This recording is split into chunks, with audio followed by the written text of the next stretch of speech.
then the government has a role to step in. But it's like a divorce mediator at the end of the day. At the end of the day, you can pretend everything's all friendly and you can pretend to force people to do things, but they're not going to be happy about it. It's not going to go well. And how do you implement those things after?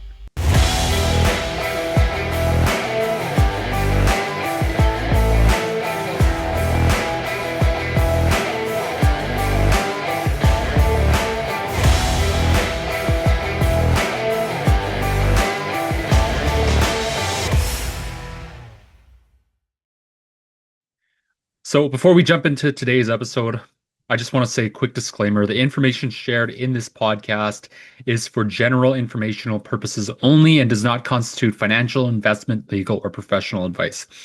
The views and opinions expressed by our guests are that of their own and do not necessarily reflect those of the host or Talon Talks. We are not financial advisors, and nothing discussed in this podcast should be taken as a recommendation to invest or make financial decisions. Please always consult with a qualified professional before making any financial or investment choices. Enjoy the show. Hey everyone, welcome back to another episode of Talon Talks. I'm excited to be joined here by our hosts, Mr. Robert Houle, Mr. Dale Ginn. Gentlemen, how have you been? What's been keeping you busy lately? Well, it's yeah, busy times, exploration going on a number of fronts. Rob and I have been quite busy lately in that, right, Rob? Yeah. Among other things, are happy to say that you've acquired a new property, so you're double busy. Yeah, I'm purging my office right now, and it's not good. 25 years of things that I stuffed away in it.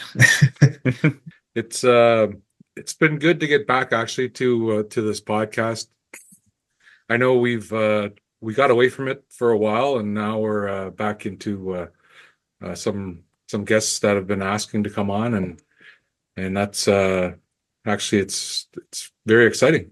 Yeah, it's been exciting to be a part of. A lot of people have been getting interested in it lately, and I think we have some pretty interesting guests coming up in the next couple of episodes, which I guess leads us into this episode. We have a very exciting guest, someone who's very well known within the industry on the environmental side, someone who's been in it for a while. So, without keeping her waiting too long, we'll bring in Miss Linda Byron from Blue Heron. How are you guys? Great. Nice to hear from you again, Linda. Been a while. Yeah, it's been a while. Yeah, I was thinking back. It might have been SGX days the last time we might have spoken. Yeah, it's at least say 10 years ago or so. Yeah. Yeah. It's funny. I was talking about Breezy last week or something, and the Timmins properties were coming up, the SGX ones. Oh, well, Bob, he'll keep an eye on it, I'm sure. He's coming around. Yeah, it's Bob's been a very he's been a staple in that community, I think, forever. Yes, every time I think he's retired, something else piques his interest, and so he pops back in. So we've got a few little things on the go with him. Good for him. Well, welcome, Linda. Welcome to our podcast. We were excited to get you on, and that there's a number of sensitive issues out there in the field as per usual. And it's interesting getting a perspective from the environmental side of things. Yeah, because we're sometimes stuck in the middle between what the government wants to do and is planning to do, and then the proponents want to do, and then the communities are interested in, but yeah, it's a bit of a juggling match.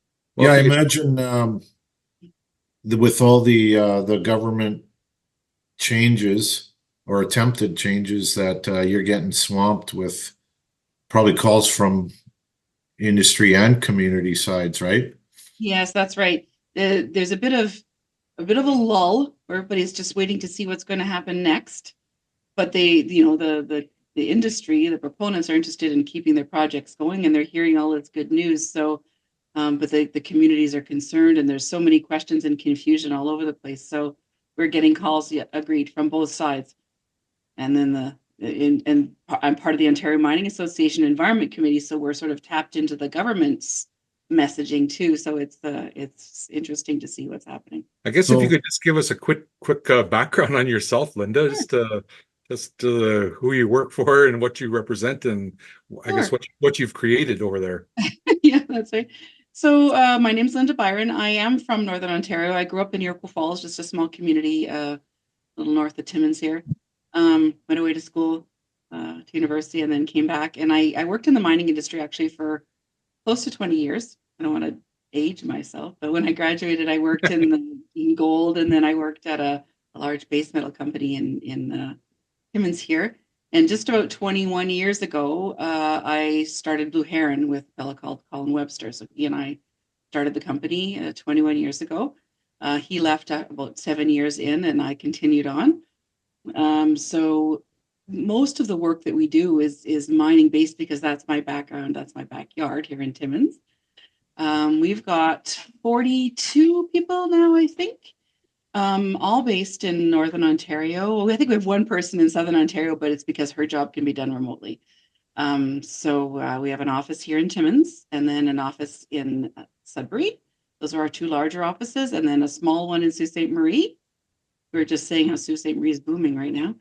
And then everybody else works. COVID helped us with this. Everybody else works from home, right? We do everything by Teams, and people travel from New Liskeard or from North Bay or whatever. So yeah, we've got a team of 41 doing pretty much everything in the environmental field that the mining companies might need or industrial companies might need. So biology, surface water, groundwater, permitting. We have a training division that only delivers training for our clients. And then we have an Indigenous arm of our company that does consultation assistance on the community side, helping the communities work with the mining companies. So that's us in a nutshell. yeah, that's quite a growth story in the proper field, right? Like this is, and I kind of often wonder how you navigate in the between part between the companies, the communities, the government agencies. I know because I've worked with you in the past, and it's quite a juggling act, really. It is, that's why we sort of created this separate, it's not a separate company. It's just a separate branch or wing or whatever of the company. So that if we need to, I don't want to say pick sides, if we need to be, working with one rather than the other, the proponent or community, we can do that. So Jajagi is the name of that company. It's the division of our company. It's an Indigenous, it's the Ojibwe word for Blue Heron. So Jajagi folks, I've got a team of 3 people on that branch of the company. They work with the communities. And then, then I've got the traditional science, the permitting and the bios and the water quality people that work for the companies. In some cases, we're both working on the same project. My right hand is working on one part of the project and my left hand is working on the other. We declare it. The mining company is aware that we've got some folks working with the Indigenous community. The Indigenous communities are aware we're working with the mining companies, and we've just built a trust over the years that they trust that my right hand won't talk to my left hand. I'm in the middle. So if we need to pass information, it goes through the proper channels. And so it's just, we agree at the outset that there may be some of my people that are working on for the community, and there may be some working for the mining company, and we'll work through our contacts. And there's that trust that we've declared, and particularly in the Timmins camp, because they've known us for 20 years, it works really well. And there's the level of trust. And as a matter of fact, the Indigenous communities and the mining companies will ask for us because we have the on the ground experience, and we know what we know what each other is saying. We know what each other's expectations are. We know what the mining proponents want. We know what the Indigenous communities want. It just makes it easier to facilitate the discussions. It's worked out. I haven't had to strictly pick sides. We're able to work with both and bring people together, and it works really well. Well, I'm thinking that in a lot of cases it's advantageous to have that both sides. You have your wall. You're still in an official way working together, right? That's right. It makes it easier. It makes it easier because we know both sides, and we can say, okay, person from the community, this is the person from the mining company. They're looking at, and we almost like translate or facilitate the discussions and help the proponents say this community is going to want to do it this way. This is their process, their expectations are. And so we find it works really well. It's in the 20 plus years that we've been doing it, there hasn't been a big problem with it, as long as there's that mutual trust and the community's trust that we're not going to betray any, secrets, and the proponent is the same. Yeah, that seems to work good with what we have, I guess, run with since we started Talon back in 2016. But prior to that, we were doing SGX and going back further, Sand Gold. Yeah. So it's promoting the proponent first and foremost, the strength of the proponent. There was years when I wanted to promote Dale. He's like, nope. He goes, no, we don't want any federal attention on this. And you know what? Rightfully so, because it made a lot of sense.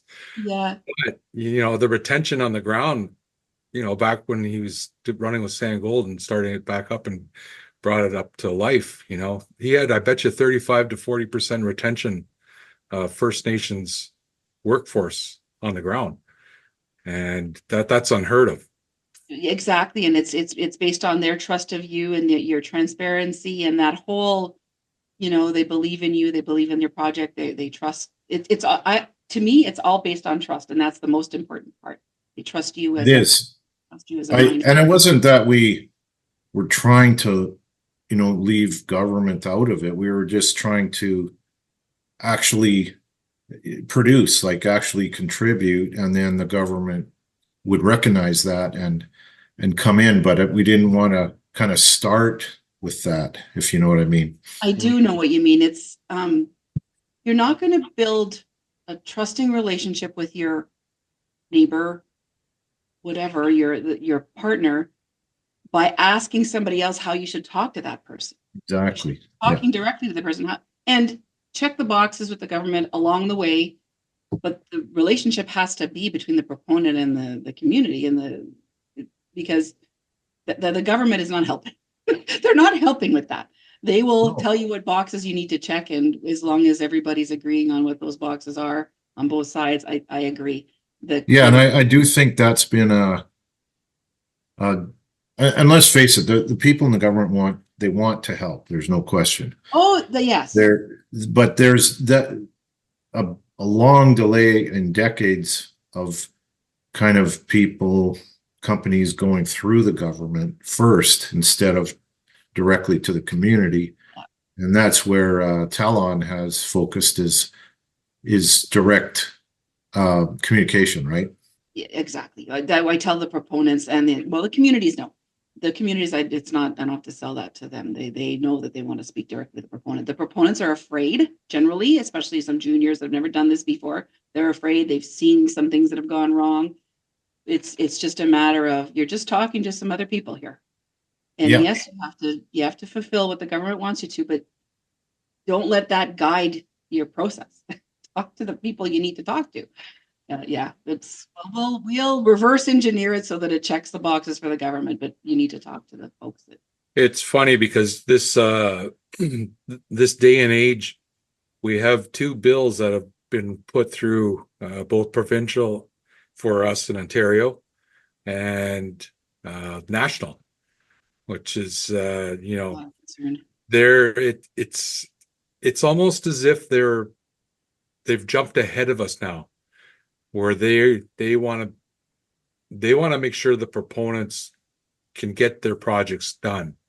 But on the other hand, I think Dale said that it's hard for some people being told of what they need to do or what they have to do. That's going to be in on your own space, in your own land, right? Exactly. Right. On your land, that's right. Somebody's coming into your house and telling you how you need to manage it. And I think they're trying to promote mining, and that's fine. But you're right. The concerns, we're hearing a lot of concerns from the communities. We're hearing a lot of excitement from the clients, from our proponents, but I don't know what this is going to look like, and I don't think this is the way to do it. I don't know how to do it. I just know that doesn't seem to be the right approach. Right. But you're the way you are situated with your company is extremely important, especially nowadays.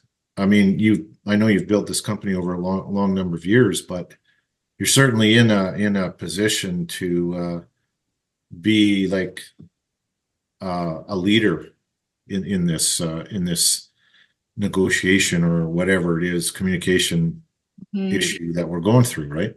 Yeah, and I guess for us, we're just watching to see what is it that they're going to come up with, so that we can do damage control and figure out how to navigate after this comes out. Because we don't know right now this theory. There's no show me what it actually looks like. What can they actually do? And then how do we navigate that and sort of maintain that mutual trust? We'll have to see what comes out. In the meantime, what do you do? I know the one of the things I've learned over the years is if you can make, for the government side, if you can make things run where they're basically checking in and signing off, then they're extremely happy, right? Yeah. It's when they have to really get involved, it usually doesn't work very well, just because of the limitations they have as government, right? Yes. And their aversion to risk. Aversion to risk, for sure. So that's right. If it's going smoothly, then they can stay hands off and just accept things as they come in. But if things start to go off the rails, and one or the other party isn't willing to come to the table and honestly talk about partnerships and things like that, then the government has a role to step in. But it's like a divorce mediator at the end of the day. At the end of the day, you can pretend everything's all friendly and you can pretend to force people to do things, but they're not going to be happy about it. It's not going to go well. And how do you implement those things after? That's right. I mean, that's tricky, because if you are forcing the government to come in to try to put parties together, I just don't think that they're have the capacity really to do that. It's got to be between the parties themselves. And I don't think the government folks have the experience in a lot of cases, or the industrial or cultural understanding. They're coming at it from government. They don't have. They should honestly have to spend some time in industry and some time at a community from both sides, so they can understand how can they come in and help mediate something that they have no idea what either party is coming at them with. They don't know. So they don't have the tools or the experience to do that, and we find ourselves educating the government quite a bit. It would be nice, wouldn't it, if to qualify for one of those, to work within those jobs in the government, that you had to spend some time in industry or community relations or whatever, right? Yeah, it would be so nice. We talk about that on the permitting side of things, outside of the Indigenous consultation and all of those things. We talk about that on the permitting side, that the folks that are reviewing and approving permits have never been on a mine, have no idea what it looks like, and so are over the top in a lot of cases, or sometimes miss the boat completely. Yep. Well, that's the thing about I guess one thing that we've experienced in exploration, Dale, is that exploration is more than mining, but it's also less than mining. Yeah. As soon as you go to a meeting and you open up and say there's potential for a mine, oh my goodness, you're hit with everything in the crowd that all the smart people know. In the community. You're Kamkosha, you're a tailings failure, you're a yes, a bunch of people with cyanide in the river. You've done all of these arsenic. Oh my goodness, you hear about arsenic and then that kills everyone. And so and I fault mining a little bit there. We need to do better at promoting the positive parts of mining, that we do it sustainably now. Yes, there have been disasters in the past, but in every industry there's disasters. So mining needs to, Ontario Mining Association is helping a bit there, but they need to do better at promoting their sustainable practices.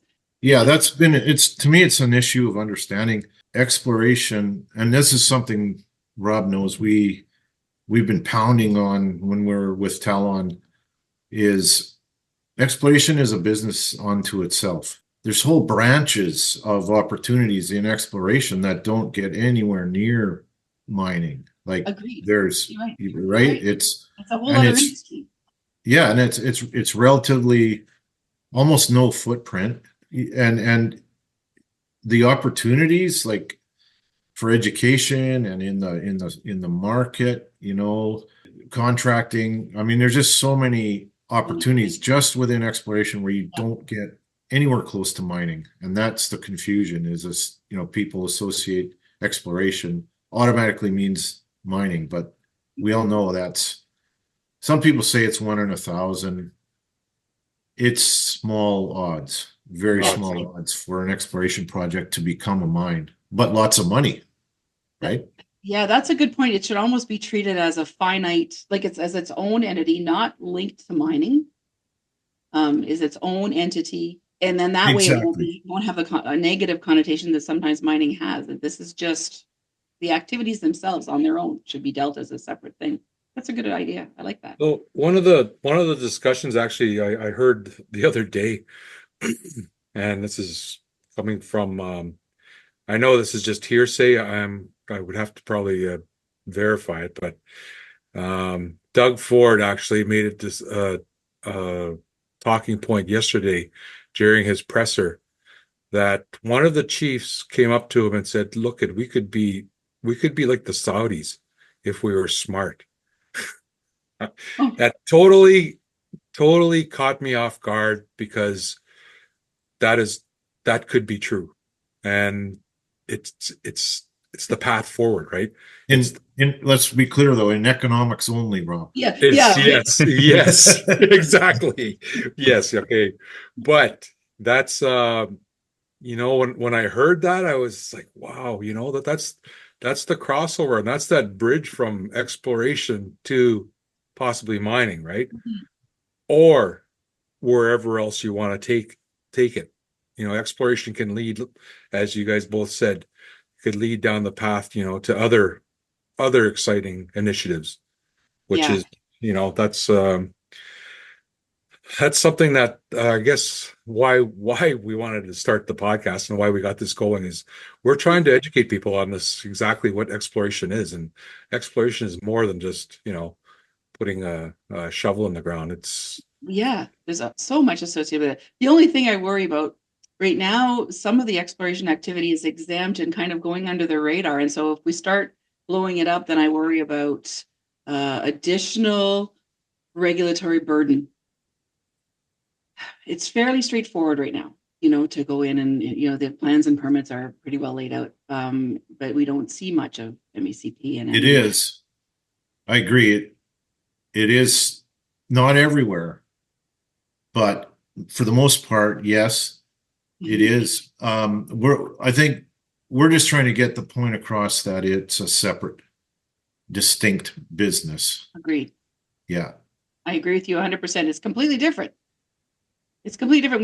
When I develop environmental management systems with companies, because we have sort of a section of our company that does that. The first question I ask in terms of scope is, are you including exploration activity along with your mining activity and milling activity from a scope? Because that's it's a whole separate environmental health and safety package. Like the activities are completely different. It's not, it's ever changing, and it's wide ranging in terms of geography. A mine is a mine. It stays right there. Exploration, you're moving all over all the time, and the timelines are very much quicker and ever changing as compared to a mine that's static and would be there for 7, 8, 10, 15 years. And when there's a commitment to build a mine, I mean, that's a long view, right? Yep. Long-term commitment. Yeah. And a lot, potentially billions of dollars. Mm-hmm. Exploration moves with the market cycles. So you may have a 2-year or 1-year window to do something while the commodity that you're looking for has is attractive, right? Because that attractiveness goes away quickly. I mean, just ask nickel, right? Ask lithium. Yeah. Very, very up and down. Mhm. So you have to keep that in mind. Once you've committed to building a mine, generally, you're putting funds in place and you can ride that out. Not always, but generally. Mhm. And there's also the next drill hole. It depends on this drill hole, depends on the next drill. Like it's ever changing. Whereas again, with the mine is the mine, they have a good idea where they're going for the next 5, 7, 10 years, whatever it is. For exploration, you have a general idea what you want to do, but the results of this hole will dictate the results of the next, or where you're going next and where that goes. Yeah. So it's a very, very different industry. Wow, that's a lot of information, Linda. That's it's so much that you've been able to pack into this episode. Anything else that you've been thinking that's on your mind, Linda or Dale? Well, Or me, Rick? I was happy to talk about Bill 5, and well, so as much as we know, I knew that was going to come up. And Well, yeah, I guess Bill. one thing that I just want to quickly ask, Linda, I know that you do quite a few trainings around Northern Ontario. Could you just expand a little bit on what exactly you do? Are they in the communities? Are they in the towns? Or Yeah, we do a variety, yeah. So it comes from my background, and most of my staff I've hired out of the mining industry. So most of my folks are similar to my background. We worked in mining, and then we want to do that anymore. We wanted to help other people. So we found that there was a need or a gap in specifically how to be an environmental monitor, coordinator, superintendent at a mine. You can't come out of school with that. You come out of college or university with a general science degree. You might come out of college with an environmental technician degree, but that's not easily translatable into what you have to do at a mine, what you're looking for. So over the years, we've developed a lot of training programs from the industry side, teach environmental technicians on what they need to do from a legislative perspective. What do you need to do? How do you do it? All that kind of thing. Technician, coordinator, all the different levels. From the community side, similarly, where what brought it on was I had a community member call me and said, I was just hired to be a monitor at this mine, and all I'm doing is tour guiding these people around. Like I'm driving the skidoo and they're riding. I want to be able to do so. I want to be able to know what they're doing and bring it back to my community. That's what I'm supposed to do. I'm supposed to participate, be the environmental monitor, and go back to my community and say, this is what the mine is doing. These are the results, good, bad, whatever. So that's where it came from. It came from a community that asked me. And so I said, okay, well, let me take the traditional technician program, which was the legislative requirements, and turn it on its head. Same water sample is a water sample. Groundwater sample, all of those things. We teach those technical components to the environmental monitors in the communities that are going to be at mine sites. But we have bolted on a couple more modules on how to take that information and distill it in such a way that they can communicate it back to folks that don't work in mining and folks that don't understand the scientific terminology and those kinds of things, how to communicate those results back to your community. So that has expanded over the years into several different branches of ways to, of different roles, depending on what we see people are doing. There's a role of, lands and resources folks at a mine site. Well, what should they be looking at? They're being sent all these permits. They don't know a closure plan can be, a 4-inch binder. What sections should you be looking at? How do you take what your community's interested in and look for that in those documents and then turn it back? So it started as the traditional Western legislation stuff, but the communities came to us and said we need help so that we have the capacity in our community to do these things. Wow. Does that answer your question? that does. And where can people find these? We on our website, actually, Nathan, our webmaster, is continually improving our website. So all of our courses are on there, the different modules, or they can reach out to us and we can tell them, what they look like. We do public sessions. So we have some coming up in Thunder Bay in September, I think, where we just have a session and anybody can participate. or we have customized. A community asks us to go in and do a specific session for their community, or a company specific for their company. So we have public offerings all the time, and then we have the ones that people have asked us to customize on our website, blueheronenv.com. Wow, a lot going on. Yeah. Yes. Mining is busy. We're busy. In a good way, though. Okay, Ricky, you're going to be taking some courses, I guess. I guess I'll come drop by. Yes. Ricky's going to help us with the drone component. At some At point, some we'll do point, it. yes. Yeah, that never went through, but we intend on doing it at some point when people ask us for it. I think it's a lot to digest, Linda. Thanks for joining us today. And if people want to find more about yourself and Blue Heron, I know you got the website, but do you got any social media links where people can find you or find more? We've got Facebook, Instagram, LinkedIn. I think those are the ones. Yeah, and from our website you can get there, or you can, if you just Google Blue Heron Environmental. Be careful because there's an American version, so just make sure you're clicking on the one that's the Canadian version. There is a Blue Heron Environmental American site, but it's not the same as. Yeah, I went around PDAC and you said, I handed out my business card and I said, he goes, "You're the Talon." I said, "No, you're the Talon." Oh, that's another. Yeah, exactly. It's actually a mining company. Yeah, it's confusing. It confuses people. That's great. Thanks for the invite. I'm really, I was excited to join you guys today. We appreciate Yeah, it. thanks for joining us. That was an interesting.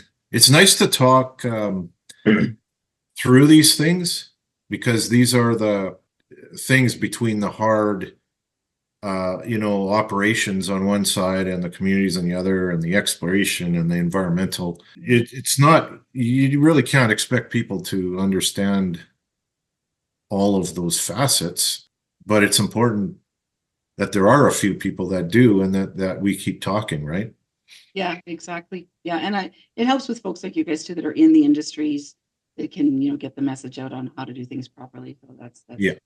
The one thing I'm thinking about down the road, Linda, is we will get you back on, and we will discuss Bill 5 and C5. Yeah. So yeah, and if you're interested, we're watching closely the species at risk legislation as well.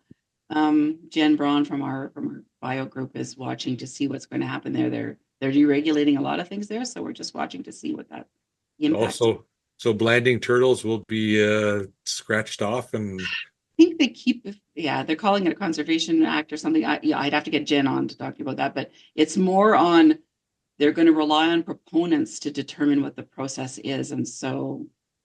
Oh, wow. Yeah. I'm not really clear on it. I just know that the regulatory processes are going to be dismantled or certainly significantly changed.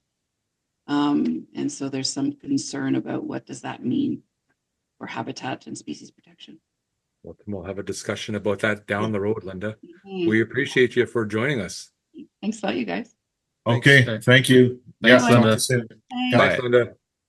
Yeah, it was a good episode, and I think a lot of information for people to get out there, and a lot of insights, I guess, a lot of different insights to bring together in this podcast. I think that's a very good one to bring in. Yeah, Linda, she brought on a lot of information that we didn't, I didn't expect her to share, but oh my goodness, she was, we could have kept conversation going for another easy half hour. But, absolutely. It's very nice to speak with somebody with that much, broad understanding of all these different aspects, right, of our businesses. Absolutely. And she gets it. She totally gets it. Okay, Ricky. Well, we'll see her again for sure. Yeah. Yeah, we got a lot more guests lined up. Quite a few people who want to join the episode in a whole lot of different areas. CEOs of service companies, mining companies, exploration companies, community leaders. But so that being said, gentlemen, I'll see you next time. Okay. Thanks.